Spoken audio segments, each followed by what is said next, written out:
turn that off. So today on the Conversation Pit podcast, I have the opportunity to sit with a good friend of mine who does all sorts of like business Here consulting, you go. and he's kind of a guru Don't when say it that. comes to all things business related. So I'm going to give him the opportunity to introduce himself a bit and tell him, what he does, a little bit about him. Yeah. We'll get into some topics that I think will help you guys out. So, Dom, take it away. Thanks, Rich. I gotta put my bass on too. Let me turn my bass on. Stop that. So my name is Dominique Landry. I'm a co-founder of Common Ground Management Inc. We're located in Philadelphia. So we're a business management company. We turned 8 years old, November 25th, Congrats for that. 2019. Yeah, thank you. Thank you very much. And we do formations, trademarks, logo design, a lot of strategy, consultation, a lot of innovation for small businesses, not only in Philadelphia, but around the country. Mhm. So, what made you kind of get started into that? Because that's a somewhat popular field, but I think you were into that before the wave started. Man, it's funny because a lot of people don't know Common Ground. It was founded by my stepbrother and a friend of ours. We went to school together. Common Ground was made to be like a holding company, Okay. and we were actually going to start a sneaker company. Oh, Yeah, sneaker store. okay. First. So we did events to get the name out, Mhm. and we would host events at different spaces around the city. Because believe it or not, I mean you remember this, but if you're a certain age, you wasn't going to different parts of Philly. If you wasn't from that part of the city, you wasn't Right. necessarily going there. If Right. it wasn't downtown or around your way, you wasn't Mhm. going to North Philly, for example. So we started on Allegheny Avenue at American and Allegheny doing events there. And we just wanted to get our name out, get money, and flip the money Mhm. to create an online sneaker store and then get a storefront. We found out that Nike only gives you they have the contracts by grade. Hmm. So you get the D contract first, basically, like all the corny sneaks that Mhm. nobody wants, Mhm. and then you got to work your way up. Hmm. So that's why consignment became big Yeah, because people couldn't get the J's, so they opened up consignment shops that makes sense. to get the trade-ins, and then they were Because I always reselling. wonder why, like, these Jordans coming out. Why would you get 4 pairs? Yeah, But I guess you can't control that though. So, yeah. So along the road of doing that, I was also working at an ad firm. So it was an advertising management company. Mhm. Fresh out of college, for two black entrepreneurs. One was 60 something, and the other guy was like in his 40s. So I wanted to learn from them, like Mhm. basically like an internship. But I was or grad school, but I was getting paid to learn business management, entrepreneurship, and advertising from those guys. So we Mhm. had pretty decent sized contracts with big companies. So everything that I was learning from there, we were implementing into the events. So we Right. would have like proposals, a whole like marketing plan for each event. Mhm. We treated each event like a business venture, That makes a sense. budget, Yeah. everything. And then we would go to entrepreneurs in the city and say like, hey, we only have space for like 2 or 3 vendors. Here's what we're gonna do. Mhm. You can buy in to the event, and we're gonna have like 100, 200 people there, and they'll buy your stuff. It just be you and somebody else. Yeah. Come to find out, after the events, people are like, man, you guys organized it so well. You did this and that. Can you help me with the venue? This is like the venue owners, so these are older guys. Mhm. I mean, at that point, we might have been like 24, 23. Mhm. So I mean, people still say I look relatively young now. So Right. imagine Right. you walking Exactly. in there doing Imagine that then. then, and they're Yeah. like, "Why is it so Yeah. organized? Why is this done so well?" Right. From their perspective, and so that's how we kind of got into it because people would ask us to help them out with things, and that's what I did for a living. So it got to the point where one guy asked us to help him run 4 of his businesses for him the spring of 2012, and so August 2012, I quit my job. Say, yo, I could just do this, Mhm. get us off the ground. So we kind of diverted from open up the sneaker store because at that point we had a couple consignment shops opening up in Philly. Mhm. It's too much competition in Yeah. the space. Yeah. We said let's just run this route. We can get out the gate a little faster. That's like a interesting transition because it kind of like is a good thing that happened sort of by accident, but organically at the same time. Yeah, that's kind of what we were talking about, before the show, just the authenticity, and you don't necessarily see yourself, Mhm. how people see you. And Mhm. I just remember a long time ago, a friend of mine from high school, he called me actually before we was doing any of this. It might have been like 2009. 2010, and he told me he wanted to start a clothing line, Mhm. and he wanted to get his trademark out. So he called me Yeah. just to ask like what he should do, but he didn't know that that's what I did or whatever. But Mhm. years later, last year, so like a 10-year gap, he called me again for something else, and he kind of let me know like, yo, I'm calling you because when we were younger, you was always the level-headed person. Like you was always Yeah. the person that Yeah. if you said it, I knew he was good. Mhm. Like you kept us out of harm's way. You did this. I always valued your opinion. Anything important I needed to know, I wanted to get it from you. Mhm. I didn't know that, but that's Yeah. how he viewed us at Yeah. 14 and 15. So Yeah. and that's what we do now. So it's kind of crazy that it just transpired that way. Yes, I think sometimes it's wild how your personality uh kind of plays a part in what it is that you end up doing, For sure. even though you don't mean to do it that way. You know what I mean? Like Always, you yeah. probably didn't go into it like, you know what, people trust me, people, believe what I say, people, you know what Not I at mean? Like all. yeah, you don't think like that, but that's Yeah. exactly what, I'm what still that I'm is. still surprised, man. I'm still surprised that people come and they rave about how much they learn from us Hmm. and how grateful they are. Not that I'm surprised in a good way Yeah. because it's very hard to get somebody to trust you. Yeah. It's very hard to get somebody to put their faith, and it's the first step. Hmm. Put their faith out and try to invest in something that you got going on is really fulfilling, but also I never take it for granted though. Yeah. Yeah, because that's one of those things that could change. So talk a little bit about the range of kind of businesses and clients that you work with, because uh, I think sometimes when people go to start a business or whatever, before they reach out for help, they might think they're not the particular business that you might want to work with, Yeah. or they're not quite big time enough For or sure. whatever. So yeah, talk a little bit about the range Dude, of things that you guys do. I mean, so we've worked with every industry from like sex novels Hmm. to multi-million dollar real estate companies. Hmm. So we've done trademarks for people that have like online sex novels, and some of our clients own whole blocks in the Hmm. city when it comes to real estate. Business is business at the end of the day. So, I mean, as long as it's nothing that's derogatory to somebody else, Right. we can help you with it Right. as far as like strategy. Hmm. But yeah, I mean every industry, healthcare. I think probably the only industry we haven't done is like dental. Like no Yeah. dentist has come to us, Yeah. but like we've Yeah. done even like lawyers come to us. Hmm. So then it's kind of ironic, but Yeah, that's pretty cool. Yeah, I mean that's pretty cool though. yeah, for sure. Yeah. So I know you do this thing. I guess it's every day. Is it every It's day? not every day, so it looks like it's every day, but we try to do it like twice a week. Okay. Yeah. All right. So it's pretty technical though. Like I know one of the things when you first start a business is you don't really know which direction to go with Hmm. some things. So Yeah. uh like LLC versus a corporation. And I think sometimes that's a battle that people have with themselves. Like, well, do I incorporate, or Right. do Right. I stay sole proprietor? Like, how does all of that work? Yeah. So give me like I don't know, a 1 minute description of why you would do one versus Oh, the you other. wanted your business in 60 seconds right now? Yeah, That's what they want? yeah, exactly, exactly. All right, so your business in 60 seconds. Hmm. We're gonna start it right now. So the difference between a corporation, an S corp, nonprofit, LLC is very simple. It's how you are telling the IRS you want to be taxed. Hmm. That's really the difference. Hmm. So with an LLC, your tax is called a pass through. So Okay. you're taxed like a sole proprietor. Hmm. So basically, the IRS disregards the company, and it says whatever the company made, we're gonna put it on your 1040 as a pass through income, Hmm. and we're taxing you on it like you just made miscellaneous money that Hmm. you didn't pay taxes on throughout the year if you didn't do estimated. Hmm. S corp allows you to split that. So you can say I'm Rich Stokes, the employee, and I'm Rich Stokes, the owner. Employees get taxed at a higher rate Hmm. than shareholders do. So the IRS is when you do an S corp, you're telling the IRS that you want to split the money to your employee wage that's mandatory, and then the net profit that's going to automatically pass through anyway Hmm. is going to be taxed at a much lower rate than it would be at when it was at LLC. Because the LLC is all earned income, which is Hmm. basically you work for it. Right. Corporations allow you to completely separate yourself from the taxation of the business.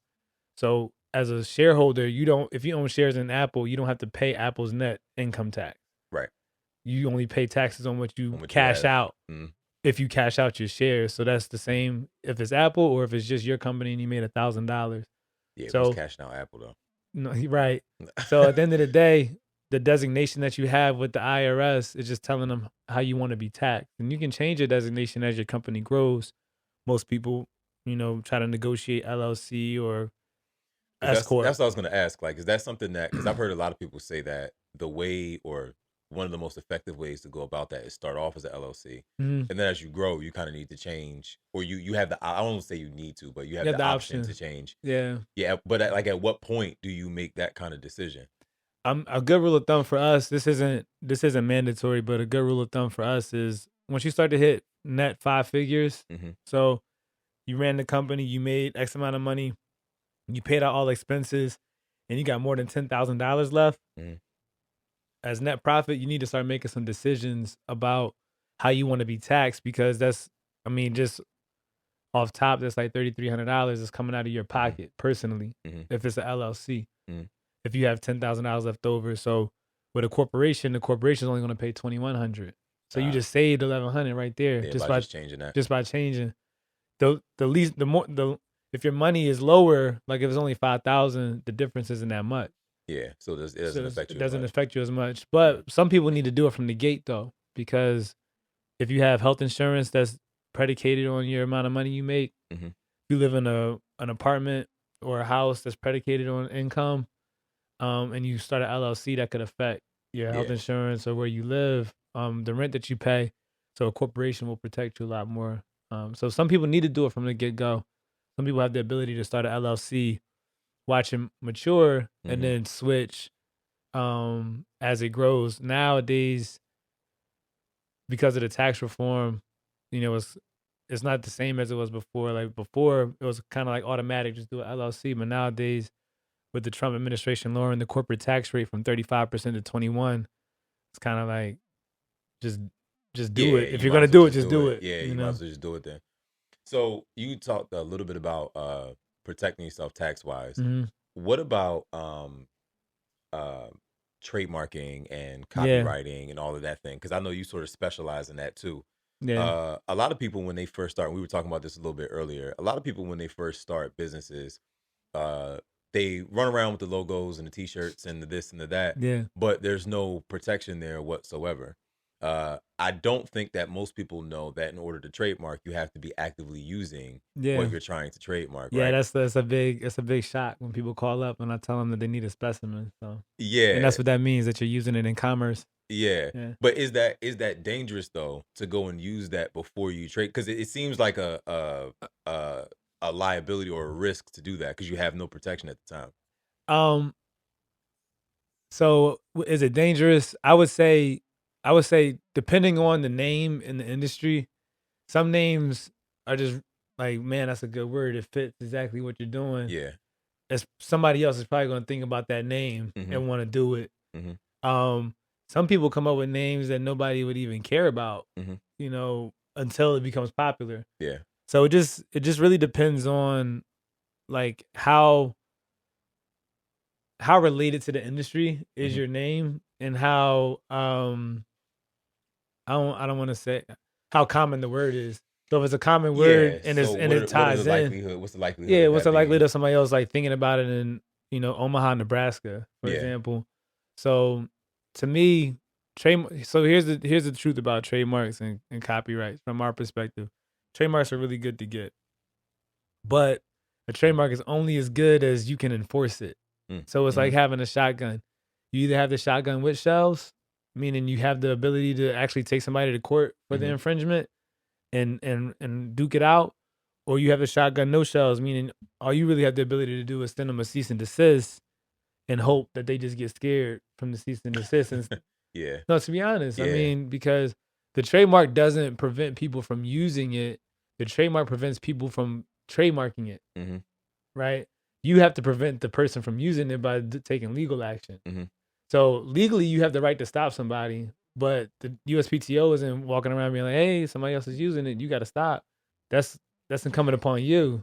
Cause so how would you even know though? Cause That's cause that's so the that can be that's a the shotgun with the challenge. shells. So Yeah. like, if you're if you're so case study, a friend nah, real Yeah, rap. yeah. So a friend of a friend of ours, he got his trademarked in 2004, 2006. The NCAA sent him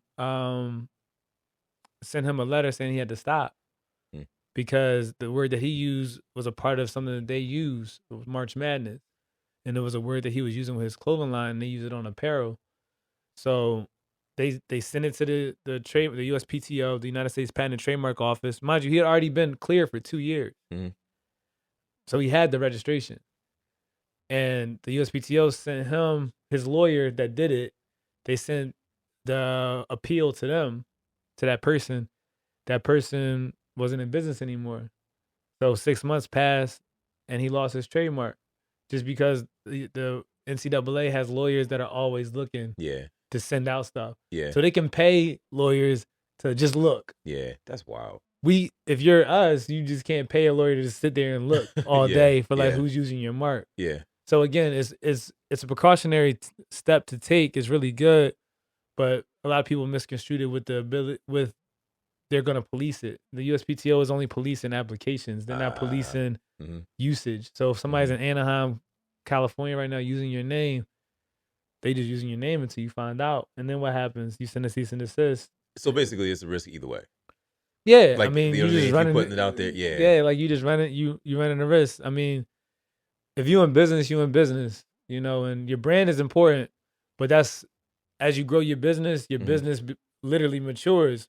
So I mean, we at the point now we could fight a couple case like if we had to, we could fight a couple transactions. mhm. You know, as far as somebody using our mark, Right. but we can only fight so But for so so much. long. Yeah, yeah, so, yeah. You so can't get into a long lasting battle. yeah, I mean, Yeah. everybody remembers BBC. They Mhm, got into a thing. Billionaire Boys Club got into a thing with British Broadcast Company. mhm. I mean, they were Yeah. selling clothes, and they were BBC was entertainment. Mhm. That was like a 4 or 5 year long battle in Yeah. court, and they never got the trademark. Yeah. So as we research trademarks, we kind of stumble upon these cases because I always look at case studies and case law to make sure that you know when people come to us, we have the most education about it. Mhm. But it's always a risk, man. Cardi didn't get her trademark. She probably paid that lawyer like 20 racks. Unofficially, I don't know. Man, But I'm just saying I she didn't get her trademark. know. Brian didn't get his trademark. You Yeah. know, a lot of people don't get trademarks that have the money that you To would think do they it. could get like Yeah. the best service, but they just don't get it. Yeah. So it's not a end all be all and it's not a guarantee. Even when you get it, you still are up for Mhm. you still got to look over your shoulder a little bit. So is there like a starter kit for Yeah, young businesses? cgnphilly.com. I'm just nah, go ahead. My fault. Go Yeah, ahead. like is there like a starter pack? Like if you if someone was starting a business and they said, "Hey, listen, Yeah. what do I need to do?" Yeah. Like where would you tell someone to start? Cuz I think for some people that can be uh part of the challenge. It's kind of like Yeah. I know what to do. You know what I Mhm. mean? It's like I feel like it can almost be like uh picking up a Bible. Like where do I start? Like it's a lot in here and I might want to know Genesis. what's in it. Yeah, But like Genesis. where do I even where do I start at? Yeah. It's a loaded question because there's so many different means and ingress into the game. Yeah.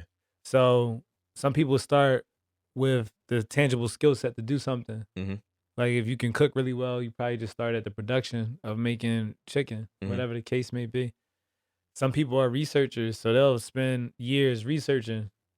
So I would just say if you want to start to be an entrepreneur, um, think of a problem that you need to solve. Once you've Mhm. thought of that problem and the solution, test it. Yeah. You know, test it with a audience. If they buy it, they bought it. If they Mhm. didn't, you need to change. Mhm. And then from there, the only way to really learn the game that you want to be in is to be in it. And so the safe bet is to always before you sell something, like incorporate or file with your state to make sure that you're not liable for that Yeah. transaction. Mhm. And um it's almost like what's that movie with Dorothy and the Toto? Oh, the Wizard of Wizard of Oz? Oz, yeah. It's almost like Wizard of Oz. Once you start down the yellow brick road, you're gonna run into mentors, you're gonna run into like minded people. So Mhm. the game is gonna teach you as you go. You don't gotta really rush it. Yeah. This is a bit of a technical question, right? So Are we not naming names or? no, Oh, nothing like that. Nothing like okay. that. So for example, nonprofit versus a for-profit. I look at Got people you. that make millions of dollars as Nonprofit. operating a nonprofit. Like Yeah. their salary is a lot. I'm Yeah. like, how is that even possible? Well, that's the misconception about nonprofit is not that you don't make money, is that the incorporators or the board or the directors don't profit from the net income that Hmm. was left over.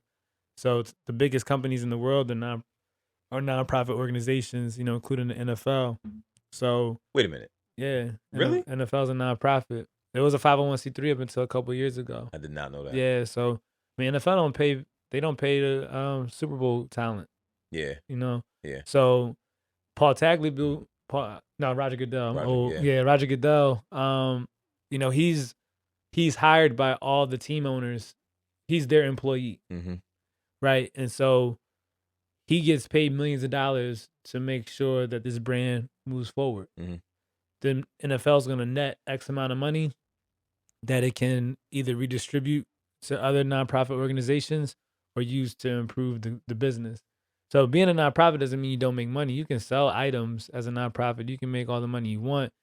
You just can't go and say at the end of the year there's $20 million in the account. Let me go ahead and get my let me go ahead and get my 5 mil so I Hmm. can take this trip. Hmm. You have to keep it in the business, but you can be paid as a salaried employee if you can justify the amount of work that you're doing as a line item. See that? Yeah. And I guess that would be the tricky part then, trying to justify that. Because like who's coming to check that? Oh, Uncle Sam, the IRS, they check diligently the Yeah. 990. I mean, everybody. So if you're a 501c3, your books are actually public. Hmm. So you can go to guidestar.org right now, type in Susan G. Komen and see that they made over $1 billion last year.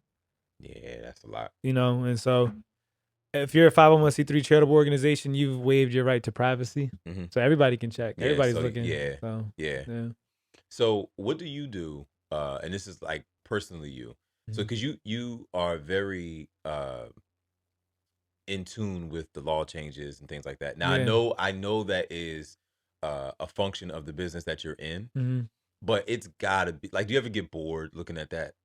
Nah, Like, you know what I mean? Or yeah. is that like I your always your been nerd side coming out? Yeah, Like, I mean, yeah, I'm kind of. I think everybody that has a passion about something has like a nerd yeah, you do. part Yeah. about it. You know what I'm Yeah. saying? Like if you're a chef, I don't. Somebody was explaining to me seasonings the other day. I'm like, I know two seasonings. Adobo and pepper. Like you know what I mean? Like Goya, paprika. You know Yeah. what I'm saying? I don't. I don't care about it. Yeah. I don't even put salt in my food for real, Yeah. for real. So, but yeah, I've always been inquisitive. So I really don't read books that much, Hmm. but I love data and I love like looking up new information. So, and I have to actually give credit to one of our partners, Race Rollins. So Hmm. we always talk about things that are happening and what's going on too. So just like I said, when you're in the game and once you do what you do, by default you're gonna surround yourself with people in the game, Hmm. and you just got to be in tune to listening. I think listening is a skill set that's really underrated, Oh, undervalued. absolutely. So you guys just gotta everybody just has to like take in information.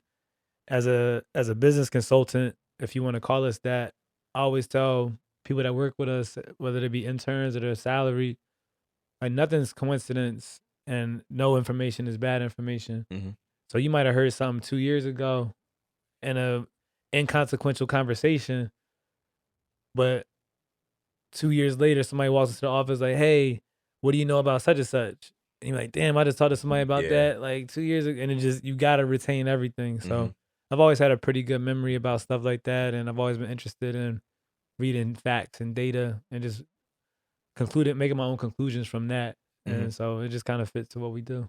Is that I know that's something that helps you predict the trends and things like that as well. Yeah, yeah, You know what I mean? Because you yeah, you have to. I don't think you can advise people that or advise people on topics that you don't know. for And sure. it's hard. I can imagine it can be not necessarily difficult, but it's a lot of knowledge or a lot of things to know to keep those people trusting you, like you said. Yeah, You know what I mean? yes. Well, I really don't try to. When people come in, I don't try to don't try to coach them or tell them what to do and what not to do. Mm-hmm. I try to give objective input. So not my opinion, but so for example, somebody asks me a question, I'll ask them a deeper question to Mm-hmm. get to like the root of the problem, Mm-hmm. and then I'll offer them, here are some solutions that you can take. These solutions aren't, there's more than one right way to do something. There's Mm-hmm. more than one way to get the result that you want. But based off of, what we've seen, what we read, what we know in the industry, here are some things that you can consider. And then draw your own conclusions. That's what entrepreneurship's about. Learning and drawing your own conclusions. But I try to stay away from being that person that's like, oh, you can't do that Mm-hmm. because it doesn't make sense. Mm-hmm. Nobody knows. Like nobody knows plastic on shoe tips is $1 billion. Like Yeah. why KK is on everybody's zipper? Yeah. Why is that? Like Yeah. there's no such thing as like a bad product. I mean, if you find the right market, you can scale it. There's no Mm-hmm. such thing as a bad idea. Mm-hmm. 10 years ago, who would have thought we'd be living our life through a app? Yeah. You know what I mean? Yeah. We're 33. Mm-hmm. We're not that old, but we're the last of I say our generation is like the door from the old school to Yeah. the digital Yeah. generation. So I can remember blowing it into cassettes. I Yeah. can remember rewinding cassettes and all that. Little bro and big bro all at once, like J. Cole Yeah, like said. Jay, we the middle child. So for us to be like, that's absurd. Like, no, don't ever let a consultant tell you that's absurd. If they Mhm. tell you that, you got to ask them, well, why is it? And Yeah. and give me solutions to solve that problem. So I try to stay away from that and be more like, not like the Oracle from the Matrix, but just more like, yo, consider these things. I mean, but that's kind of like the role you play. Like you might you wouldn't see it that way. But the fact that everybody says, I have an idea. Let me see if Dom thinks this is smart It's too. smart to do. You know what I mean? Like, and then because I can guarantee you, people get on the phone with you, and like when they get done, they're like, "Man, that's not a good idea at all. I don't think I want to do that no more." Well, or I need to go back to the drawing board and figure it out. Well, people say I didn't think about it like that. Yeah. And that's Yep. the thing. Like I want to open up a new pathway to a line of thought, because at the end of the day, if we would have said again, if you'd have told me 10 years ago that we'd be trying to compete with a multi-million dollar company on forming businesses, I'd been like, I don't even want to do that. Like, what are you talking about? But you never know where the path is going to take you. Right. It's just the thing that I try to preach is don't take unnecessary risks. Mm-hmm. Like, don't spend more money than you need to. Don't put yourself in a line of fire. Yeah. And always have your P's and Q's buttoned up. I mean, even like organized crime is called organized crime for a reason. They were organized about it, you know. So even if you were trying to do things not by the book, you still got to be organized. There's no such thing as not being, tight with your stuff. So if you come into business, you're already assuming some level of risk, some level of inspection. You might as well just do it right. Yeah. And live life like that. So do you find that most people come to you looking for like a particular formula? Yeah, I would imagine time. like people come and they want, and like we was talking about before, like people want answers. And you're like, I don't know what to tell you all the because time. there's no answer to that. There's no answer. There's no answer to success. You know what I'm saying? There's only thing that you can do is put in the work and learn. Like that's the answer. It sounds like bullcrap, but at the end of the day, nobody's gonna work harder than you in your own thing. Yeah. So you can not take advantage of the time, or you can maximize it. And the quicker entrepreneurs get used to like everything's a learning experience, and not necessarily being thinking like this is a waste of time. You gotta value everything that you do in your business because everything that you learn is an asset. Do you find that like, do people ever like, so how do you tell people, because this would be difficult for me, right? Like, no. So how do you tell people, not that their idea is bad or anything like that, right? But like, how do you tell people, hey, I think we should rethink this thing and not be discouraged? Cost. It's only a bad idea if it costs too much. Yeah. For real. That's true. I think that's like a life lesson. Yo, it's only a bad idea if it costs too much, man. Like, I'm not in a position to tell somebody that that's not gonna work. I mean, It's a funny, it's a funny story. It's a funny story. So we had an intern, right? And then she she played 3 card Molly on the street, and I was like, "Why the hell did you do that?" Yeah.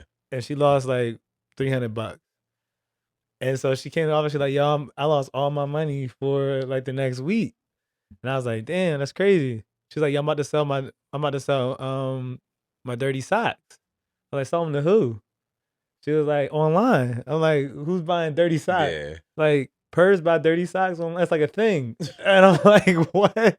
Yo, if you can sell dirty socks and Yeah, drawers, you you can can do sell anything. whatever. Yeah, you can do anything. It's a market for everything. Yeah. You know what I mean? So there is nobody on earth that could be like, that's not, you can't sell it. Mhm. It's just like, all right, if you found that thing and you found the market, just don't overspend before Mhm. you know that it's gonna work. Mhm. You know what I mean? Like that's is sometimes life is just that simple. If it costs too much, it's a bad idea. If you don't So got 10 racks to spend on it, don't do it. so is that kind of like I think that kind of plays into like how we talked about people kind of rush out to be seen. Yeah. And if you don't do the legwork and you don't have that maturation process before you put yourself out there to be Mm-hmm. seen, you get Mm-hmm. your head chopped off. You For know what I mean? real. Yeah. Most kings die with their head chopped off. Exactly. You know? And I think these days, especially with all the visibility with social media and things like that, Mm-hmm. I think most people want to put out the content before putting out like the construction part of what they do. Like you have to get into it Yeah. and build it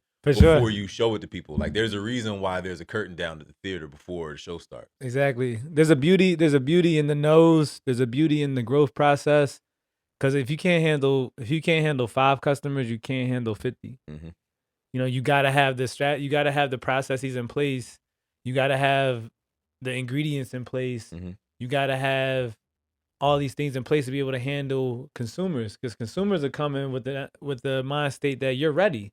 Hmm. And you know, one of my former boss, one of the things he used to say that always stuck with me was never invite somebody to the crib when you're not ready. Yeah. So if you open, you open. There's Yeah. no excuses. Yeah. And somebody just told me 2 weeks ago, I'm not gonna name the name of the place, but they just had a grand opening not too long ago. And they wanted to get something to eat. And it was like, man, I want to go there, but the last time I was there, it took like an hour and a half for me to get my food. Hmm. And she was like, I walked in, there was a bunch of people there. I'm like, oh, it must be popping, but I just realized like, no, they were just standing there for a long time.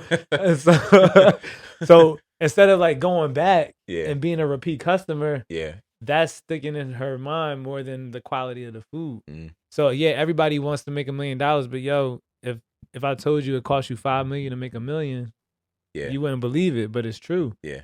Whether that be time in, that be money in, Hmm. you know, money lost. I mean, we lost 5,000 4 years ago, which was devastating because we didn't have 5,000 to There's lose. $9 in my pocket. If I lose it, I'm gonna have an attitude. I'm gonna have an You know what I attitude. mean? Yeah, we lost 5,000 on this app we tried to build. Yeah.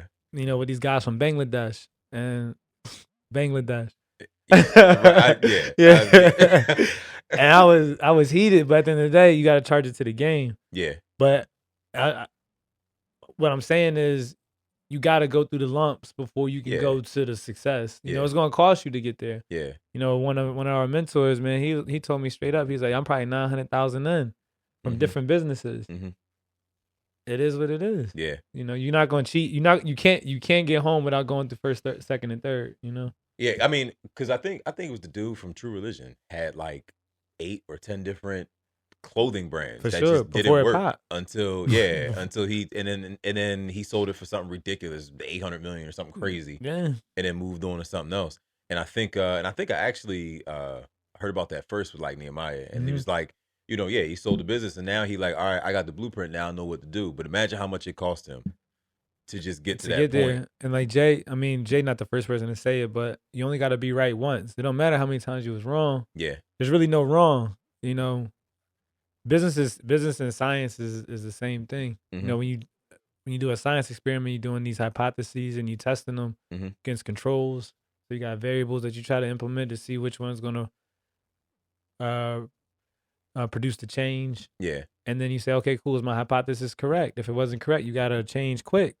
So you think people don't like protect their because these days everything is like, because it's so content driven, right? Mhm. I think that people have lost the art of taking their L's in private. And I think sometimes some stuff, when it doesn't work for you, it's cool to even say, I tried this, it didn't work, whatever. Yeah, But I think sometimes the fact that it doesn't work is kind of just moving too fast and trying to doing things sort of out of order, where it's for like sure, you're kind of sabotaging yourself for before you sure. even get started. I mean, I think the error in a way is trying to measure yourself against somebody else, Yeah, and comparison kills. comparison, yeah, and then over expectation. Hmm. So what does it didn't work mean? Like, because you didn't make the amount of money you wanted to make in 6 months, a year. So like, here's the question, right? Yeah. So is it, where is the balance Hmm. between uh like unwavering faith in what you want to do, For your sure. business and things like that, For sure. and then being able to look yourself in the mirror and be like, you know what, This man, joint this ain't this it. ain't it, chief. Like, cause you couldn't tell me I wasn't going to the league, and then one day I had to realize, like, well, you might be a little too small. Yeah. You I know mean, what those. I mean? Like, Yeah. Right. Right. Right. Right. Right. you know what I mean? I had to come to grips with that. Like, I mean, you Yeah. you talented, but you can't do nothing with Giannis. No, I mean, kind of apples and oranges, but I'll put it to you like this. Man, I was living in an attic, Hmm. a bed, and a bathroom Hmm. for 4 years, 5 years, Hmm. just to just to make sure that this worked. Hmm. And so a lot of people not willing to do that. A Yeah. lot of people not Yeah. willing to walk up and wake up in a room that's just a bed and a bathroom. Hmm. You know what I'm saying? Like Hmm. no fridge, no nothing, no Hmm. no mirror in the bathroom. Hmm. You know what I mean? So we stacking money, the money just going into the business, the money's going into the business. People Hmm. not so the line is you. Yeah. Like it's like what you willing to do? Are you willing to suck it up Hmm. and grind for it? Or are you trying to live somebody else's life? Yeah. You know what I mean? So at the end of the day, there's things that don't work because the customers say it don't work Hmm. because the customer's not buying it. Hmm. That don't mean the business didn't work. You either got to change the price point or change the product. Hmm. But at the end of the day, once you start selling, now it's about you and what you willing to go through to make that happen. And if you're not willing to do it, if you're not willing to be at your most simplest form and be like, yo, I'm ready to take this step back so I can invest in something Hmm. that's going to grow and mature, then nothing's ever really going to work because Hmm. you're never really going to put the proper dedication in it. And so there are things that don't work. And so you have to iterate. But as business, though, we've changed our business model like 6, 7 times. Yeah. We never changed the name. We just changed the How you go the way about it. we changed the way we transact with the market. Hmm. And so that's what it is. Yeah. Do you think that people sometimes get too attached to the way they For started? sure. You know It's what I too mean? personal. It's Yeah, too like personal. sometimes, yeah. It's Yeah. too personal. Because that could be a trap. It is. I mean, I think I was very fortunate. Our set of circumstances for a common ground, I don't think it can be duplicated, but nobody's business Hmm. circumstances can be. That's why it's hard for you can't go to somebody and be like, how'd you do it? Because it The don't that conferences, that DNA is not going to fit you.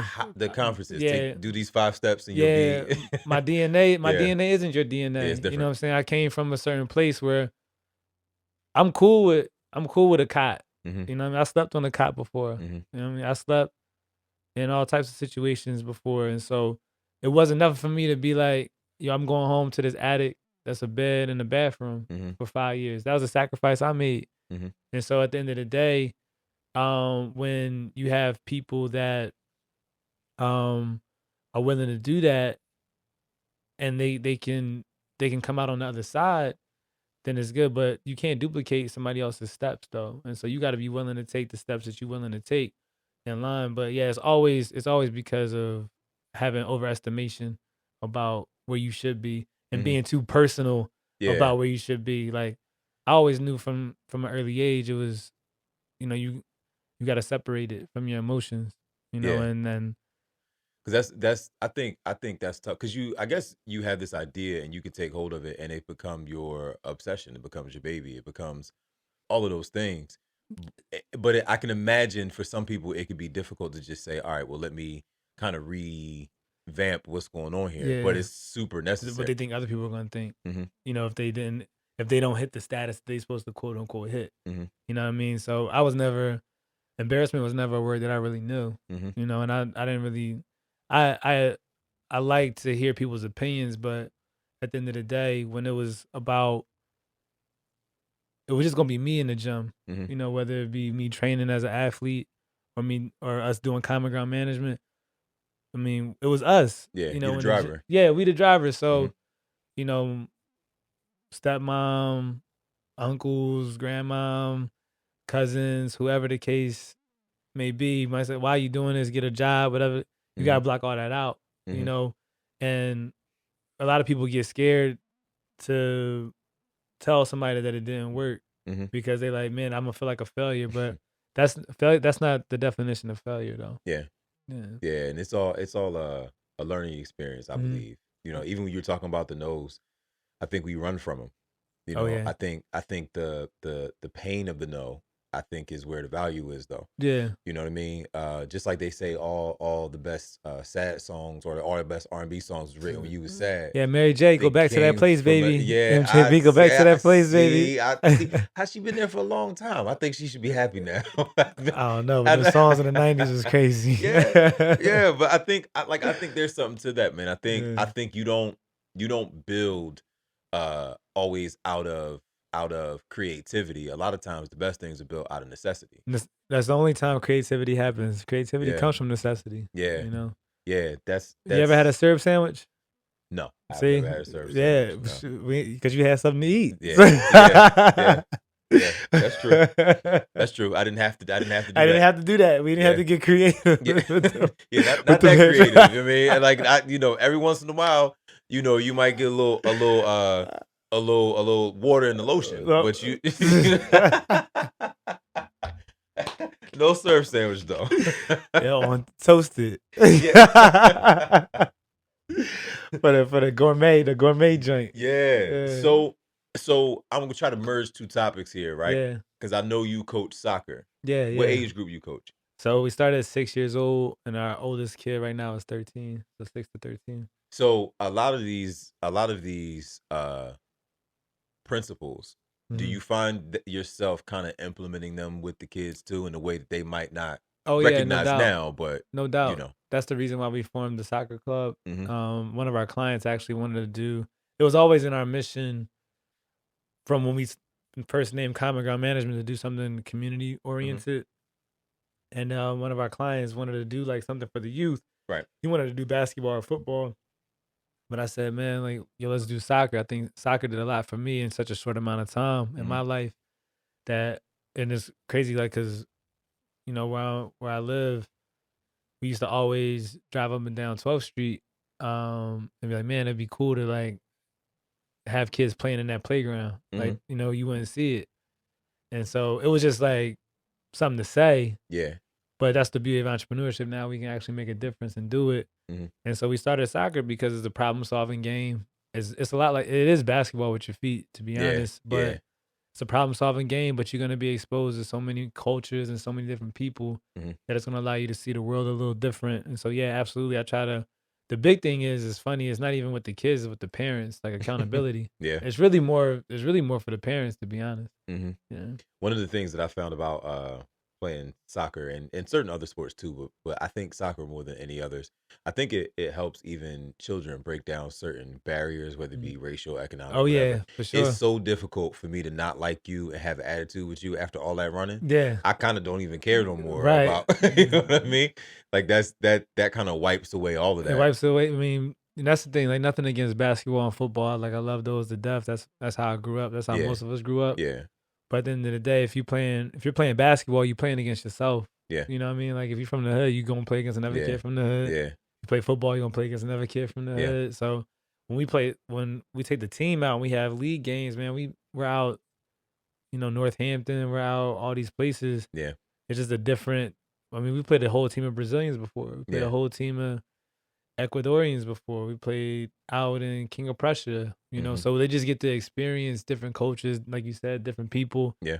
And, we're using it as a platform to get them into better schools. Now we got a kid, he's in Jesu now, where he would have went to Gratz Hmm. had it not been for the club. And so definitely is diversification is key, but also not having to assimilate but understanding where you come from is just as valuable. And I Mhm. think I think as not to get too, I mean, it's Black History Month, so, but not to get too off Yeah. topic, but Yeah. I think as Black people, we have to know the difference between like like being proud of where we came from, being able to go to different places Mhm. and be confident in those Mhm. spaces without having to assimilate. You Yeah. know what I mean? So, and taking that back to where we came from and investing in that Yeah. and make, because there's nothing inherently wrong with West Philly, South Philly, North Philly, Germantown, Right. Camden, Chester, Wherever. Yeah. wherever. There's nothing inherently wrong with those places. What happened was redlining Mhm. and, you know, government stuff. Mhm. Now that we have the capacity to start our own things, Mhm. we should be doubling down on bringing that back, and that's what we're trying to do. So do you from a business sense in trying to, because I know, there's a lot of campaigns in certain places, and like I think it's Atlanta with Killer Mike and Buy Back the Block, stuff like Yeah, that. yeah, yeah. Do you find that uh we are at sort of a disadvantage, so as far as competing with some of these developers that buy whole neighborhoods at a time? Like, cause how do Well, you no, we even selling level them. that?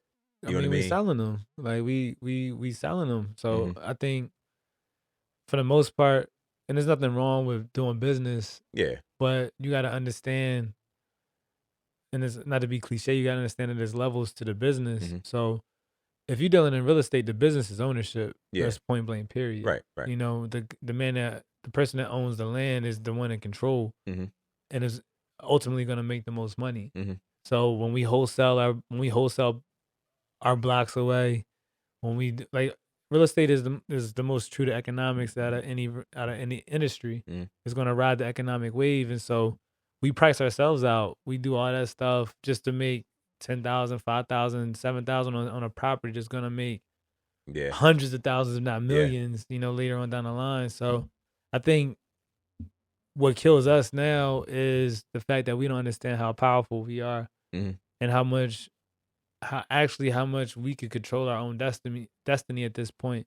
If we took the money that we use on other things and we're just like, yo, I'm gonna buy and hold this, or I'm gonna buy and renovate this and rent it Yeah. out.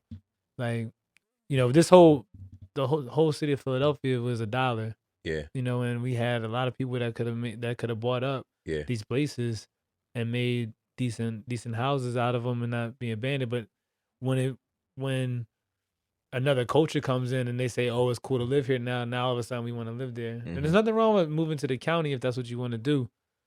But at the end of the day, we were just playing into the game, into the cycle. So So, I mean, that seems like one of those things that is a product of kind of conditioning. it is, You know what I mean? yeah, Because I've done both, lived in the city, lived in the county, for all of that. sure, for sure. And I think that one of the misconceptions is that it's automatically going to be better if you move out of your particular neighborhood. No, it's You not. know, that there are some circumstances where it's like, all right, you know what, me and my family need to move because it's For dangerous sure, or for whatever. sure, for sure. But I think at the same time, there's so many misconceptions, and it's like it's not as different as you think. You Right, know what I I would mean? agree. I would agree.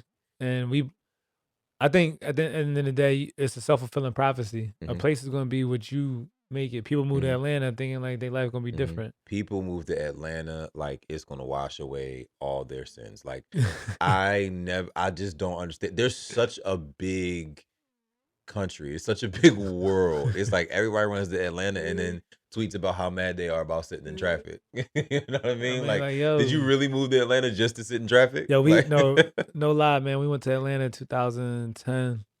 Man, it was just like being in Philly. Like yeah, we was in somebody's apartment with 8 other people from Philly. yeah, Like, and they all moved to Atlanta. yeah, And so it was like, oh, you play for Wildcats. Oh, you did yeah, this, you did that. yeah, Uh, yeah. So at the end of the day, like That where happened you to me live one is time. That it's a happened to me self one time in LA. it's a In self LA, fulfilling prophecy. dude, we had like we went to this restaurant or whatever, and it must have been like 5 or 6 tables full of people, Yeah, and it felt like I was just home because like I knew yeah. all of them. You know Philly what I mean? travels, Like, man. Philly yeah, travels husky.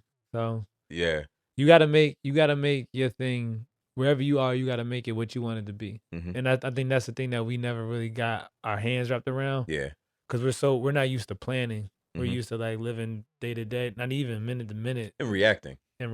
Yeah. So Yeah. if we planned, then we would realize like it really isn't that hard. It really doesn't take that long to change a block. Mm-hmm. It doesn't take that. Ergo, it doesn't take that long to change a neighborhood. So I mean, just with a bag of balls and some pennies, 4 years later, we got kids going to Ireland Mm-hmm. playing soccer from North Philly from And 12th Street. that's a game changer. But it didn't cost hundreds of thousands of dollars in it. All it took was that we cared about going there Tuesdays and Thursdays. Because if you can't, the thing is though, if you can't imagine it, sometimes it just seems like you just won't get there. Right. Like I mean, it wasn't until I was a grown adult that like I started to understand how these people live in these mansions and like what they put together to be able to do that. For sure. You know what I mean? People always talk or like certain misconceptions like, oh, well, rich people only drive old cars. That is not true at all. All it is, they just figure out a way to pay for it that it doesn't make them broke. Right. It's not that you have to look a certain way or dress a certain way or drive a certain way. Yeah. But for a long time, the difference was exposure. Just like, because from your field, like the difference between, a successful business and an unsuccessful business is sometimes just a lack of knowledge. All the time. You know what I mean? Yeah. And if you don't know, then sometimes you can't do better because you don't know better. If you knew better, you do better. Right. And I think that's part of just that systematic conditioning where it's like, no, I'll make it so you don't know. Right. And when you don't know, then you'll keep perpetuating the same cycle, over and over. Yeah, I mean, we're rumbling with the city 2-year rumble right now, so over stuff that we're trying to do, and a lot of it is systemic. Mm-hmm. So I don't want to take that out of the equation, but we would gain a lot more control back Mm-hmm. if we took control over, and we started planning as a unit. But again, that might be wishful thinking, but you're not gonna be able. You can only do it in these neighborhoods. You can't go to Ardmore and do what's happening in the inner city because they're not gonna allow you to do that. Yeah, it's different. Yeah, like I would beg somebody to go to Elkins Park and try to flip properties. Mm-hmm. Like just try. You just gotta have such a different budget. You gotta have such a different budget. But as soon as you go to buy the property, that community leader, whatever, they're gonna swallow you whole. Yeah, you know what I'm saying? Yeah, freeze you out. Like Chestnut Hill, if I went to Chestnut Hill right now and bought something, please better believe they having a town meeting the next day. Like, okay, what you about to do with it? Yeah. And we had a client that had something on Ivy Hill Road. It was a huge building, 60,000 square feet. That's on the border of Philadelphia and Montgomery County. Mm-hmm. Yo, they had to rumble in the town meetings for like a year and a half, 2 years to put a school there. So. For real. For something productive. And so that's just the difference. I mean, a friend of mine, or more so somebody I know, Delancey Street is like the most expensive street in Philadelphia. Mm-hmm. They bought a crib on Delancey, well, not 52nd and Delancey, like downtown Delancey Street, like 20th and like in between 20th and 20th. Yeah. Delancey all the Street. brownstones. Yeah. So they actually own the crib on Delancey Street. They bought it. They spent, the 600, 700, however many thousands, maybe even in the millions to get it. And they went to go do an addition to the top of the crib. Oh, yeah. And the block was like, no. Yeah, no. Nope. And so they house went. gotta look like my house. Yo, they was in court for like a year on a crib they already bought, and they couldn't add nothing to their own crib. Mm-hmm. And we talking about the most affluent block in the city. Yeah. They was like, no, but that they knew they had the power to just like come in and veto that. So that's like you said, if you know, you know. If you don't, then we in the predicaments that we're in. Absolutely. Well, brother, I appreciate you coming and sitting and talking with us, man. Oh, it's been a pleasure, man. Tell the people where they can find you online, website, the whole nine. Give it to them. For sure. So Common Ground Management, you can find us at cgmphilly.com. You can find us online socially at CGM Philly on all platforms, Twitter, Facebook, Instagram. And then you can email us at info@cgmphilly.com if you have an inquiry. And we got a lot of good content for you guys. So just contact us if you have any questions. Cool. Cool. Sounds good.